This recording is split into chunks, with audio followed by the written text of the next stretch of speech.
Hello students, welcome to EQ Learning. So today we are starting a new series for IIT JEE Mains and Advanced. And the first chapter that we will discuss is the chapter from class 12th, that is functions. Okay, we will step by step complete all the chapters of class 12th as well as class 11th parallelly. Okay, so first we are starting a new chapter named as functions. So let us see what functions is.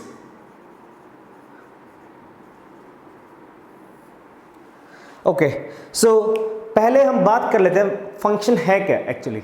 Literally layman language में अगर हम किसी को समझा रहे हैं तो functions क्या है. Let's suppose if we are given v equals to 4/3 pi r cube. So here I have written the formula for volume of a sphere. Okay, so in this formula you can see that the volume is depending upon the radius of the sphere. So if we will increase the radius of the sphere, the volume of the sphere will automatically increase. That means here my volume is a function of the radius. That means this volume is depending upon some other variable. So this is what we call it as functions. In functions, output is depending upon some input parameters. So this is like your output and this is depending upon the input r. Okay, so this was about the layman language or the layman terminology about the function. Now let us see the function from mapping point of view. Mapping means mapping from set A to set B. Set are the elements, means set we have already discussed in class 11th. Now if I talk about function as a mapping, so let's say here we have set A, here we have set B, this is set A, this is set B. Okay, now let's suppose there are elements A1, A2, A3, these three elements are here, B1, B2, B3 are the elements here in set B. So now what is a function? Now if there is a mapping in between these elements, mapping can be sort of anything. We will talk about the different types of mapping also here. Okay, so this is one-to-one mapping where element in set A, that is A1, is mapped to element B1 in set B. This element A2 in the set A is mapped to the element in set B with B2. Okay, and this third element A3 in the set A is mapped with the element in set B is B3. Okay, so these three elements are belong to set A, are called the domain of the function. Now we write function as function from A to B. So this A set is basically what we call it as domain of the function. Domain means the set of values of input that the function can take is what we call it as the domain of the function. Now what do you understand by the term B here? B are the set of all the elements that has pre-image. Pre-image means these are the pre-image for elements of B1, B2, B3. Now this set is what we call it as codomain. Okay, now अब हमने बात कर ली कि ये जो elements हैं this is domain और ये जो एलिमेंट्स सारे यहाँ पे आ रहे हैं these are called codomain. Then what about the range? Range क्या होता है फिर? Range are all the set of elements or the set of outputs that the function can take. Now let's suppose if I write here one more element B4, if I write one more element B4 which does not have any pre-image, means इस element की यहाँ पे कोई pre image नहीं है. Pre image नहीं है means there is no element here in set A which is mapped to this element B4. But still what we will write down, the domain of this function. Domain of this function will have the three elements which are A1, A2 and A3. So this is set of input that the function can take. For this case only we are writing. Now codomain will be B1, B2, B3, B4, all the elements whether they are mapped or not. B1, B2, B3 and B4. Okay, and if we talk about the range, now there will come a difference between codomain and range. Now range will have only three elements, that is B1, B2, B3. Okay, that means if this element does not belongs to any, or if this element does not have any pre-image here in set A, then we will include this element in codomain but not in range, because it does not have any pre-image in set A. So this is the major difference between the codomain and the range. Now I hope you are pretty clear about what are functions, what is domain of a function, what is the codomain of a function and the range of a function. Okay, now we will talk about the different types of mapping. Means here one element is mapped to one. Okay, each of the three elements are mapped to a single element. Then we will call this mapping as one-to-one mapping. One-one mapping. We will call this mapping as one-one mapping. Okay. Now let us talk about second type of mapping we have. Let's say this is my set A. This is set B. Okay, A1, A2, A3, B1, B2, B3, B4.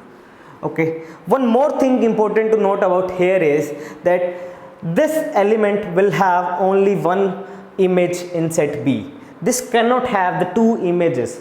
This is possible in case of relation. If we are defining a relation from set A to set B, this element can have more than one image, but in function this element cannot have more than one image. So that is why we can say that every function is a relation. Every function is a relation, but not every relation is a function. That means we can say that a function is a subset of A cross B. A cross B means if we take the cross or the relation of A and B, then we can say that the function is a subset of relation between A and B. Now we were talking about the different type of mapping. Second is, let's say if this A1 is mapped to B1, A2 is also mapped to B1 and A3 is mapped to B2. So you can see that here that both A1 and A2 are mapped to a single element B1. That means this is more than one elements are joining to a single element. Then we can say that this type of mapping is many one mapping.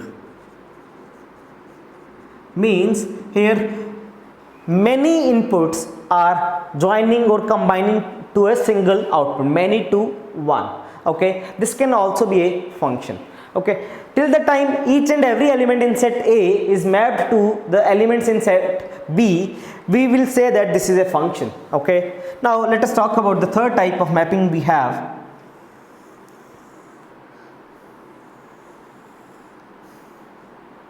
This is set A, this is set B, having element A1, A2, A3.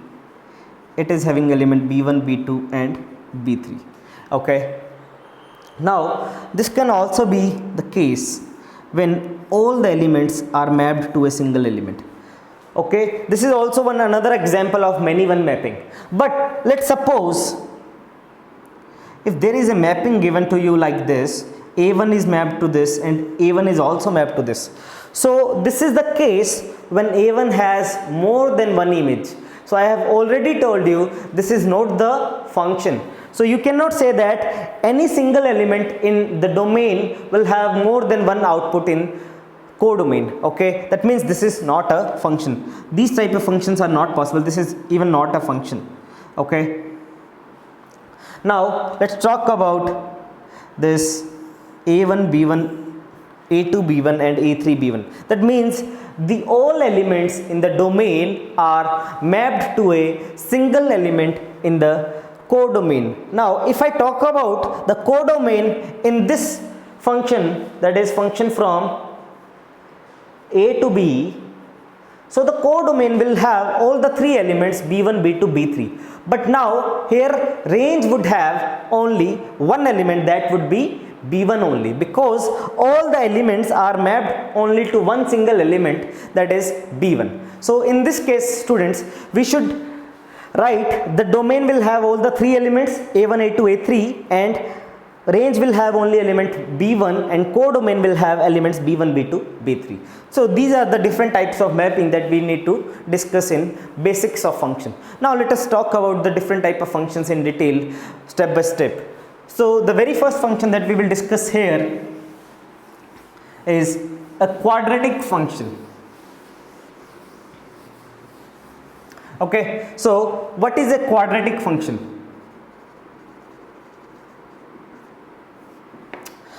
Talking about the quadratic function, we have already seen that fx is equals to ax square plus bx plus c. So this is the basic quadratic equation we have already studied from class 10th.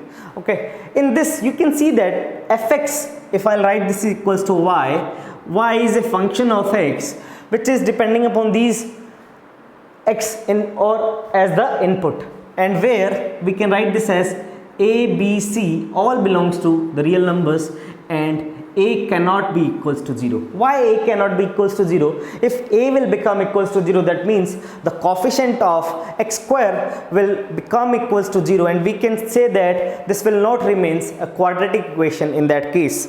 Okay, so talking about the domain and range, when we are given the question like this, a quadratic form. Okay, so let's take a common. So we will get x square plus b by ax plus c by a. Okay, now we can make it a completing the square method. So that would be x plus b by 2a whole square, and if we are adding b square by 4a square here, we should also subtract b square by 4a square. That means c by a minus b square by 4a square. Then we will have x plus,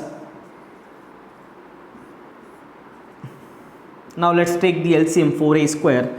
This will be 4ac minus b square.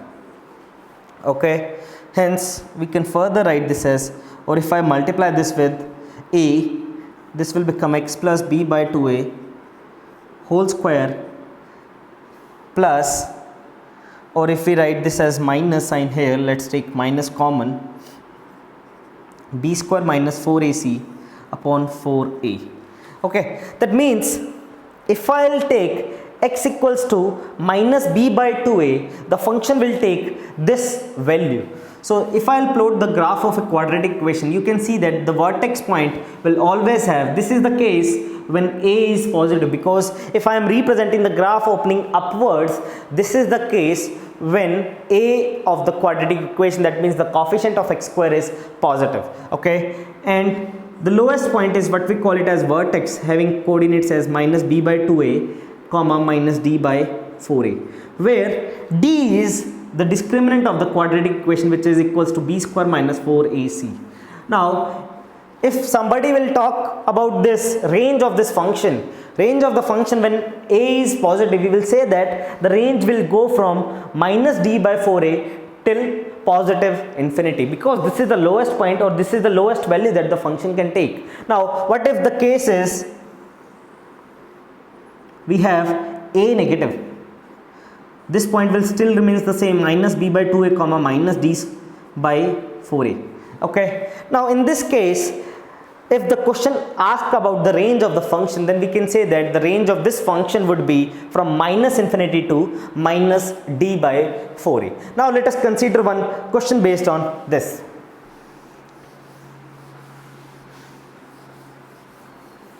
Now let's say if I need to find out the range of this question. So the question is y is equals to x square minus x minus 3.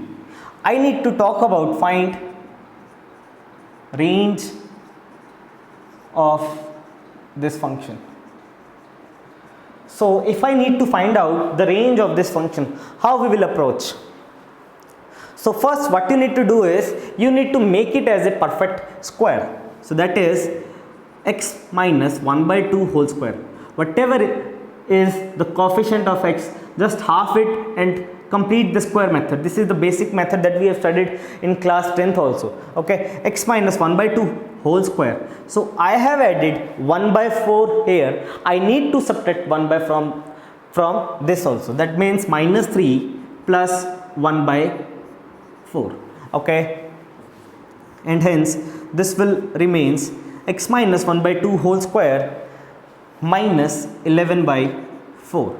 Okay, so what will be the range of this function? Because you can see that the expression that is in this bracket will only take the positive values and the least, or I can say that no negative values, because this can also take the value equals to 0 at x equals to half. So I can say that the minimum value of this expression can be equals to 0, and I need to find out the range of the function. To find out the range of the function, this value will be minimum minus 11 by 4, and it will go till infinity, because if this expression will increase, this will be a mere smaller value. Yes, so I can say that this will go from minus 11 by 4 till infinity. This is the range of the function.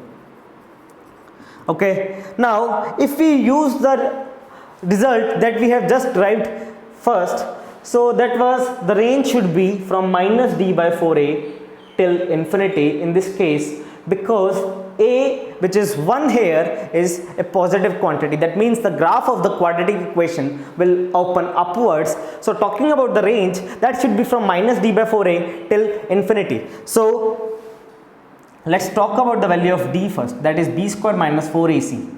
The value of b here is minus 1, and this will be 1 then. 4, a is 1 and c is minus 3. So that would be 12. Okay, 1 plus 12, that is 13. 1 plus 12, that is will become 13. D is 13 here. Now the value will be minus 13 by 4a. A is 1, so minus 13 by 4 till infinity. So this is also the way, but here we are getting the different values. So what we can check is x minus 1 by 2 whole square. Are we putting the right values? Here b is minus 1, a is 1, minus 4ac, c is minus 3. This will become plus 12 plus 113. So this is the correct method, and what we have done here is x minus 1 by 2 whole square. This is, we have added plus 1 by 4, so we need to also subtract the minus 1 by 4. So that will become minus 13 by 4. So students, it should be minus 13 by 4 till infinity. So in this manner we can find out the range of the functions. Okay, so this is the method that we can use in finding out the range of the functions when the function is in quadratic form. Now if I change the question to like this, now I need to find out the domain and range of this function. So what I have done here is I have just applied a root over x square minus x minus 3. So how to find out the domain and range of this function? So to find out the domain, that means the value under the root should be positive. That is x square minus x minus 3 should be greater than equals 0. So if I can factorize this quantity, then I can say that this will be 0. But if I cannot, so I need to check for the roots. So how I can check for the roots of this quantity is by applying the quadratic formula first. Okay, so if I'll apply, because I cannot factorize or split the middle term in this case, so I will apply the quadratic formula, that is 1 plus minus under the root 1 plus 12 upon 2, and hence this is 1 plus minus root 13 by 2. So we can say that this is x minus 1 plus root 13 by 2 and x plus 1 minus root 13 by 2. Okay, this should be greater than equals 0. So once you get this, what you need to draw is the number line. So this number is lesser than this number, so we can say that 1 minus root 13 by 2, and this would be 1 plus root 13 by 2. So if I choose any number which is greater than 1 plus root 13 by 2, let's suppose if we take the number as 8, if I put 8 here, 64 minus this quantity 11, that would be always positive. So this is the region that we are looking for. This is not the region, and this will be the region that we are looking for. So the values of x then will become, x belongs to minus infinity till 1 minus root under 13 by 2 union 1 plus root 13 by 2 till infinity.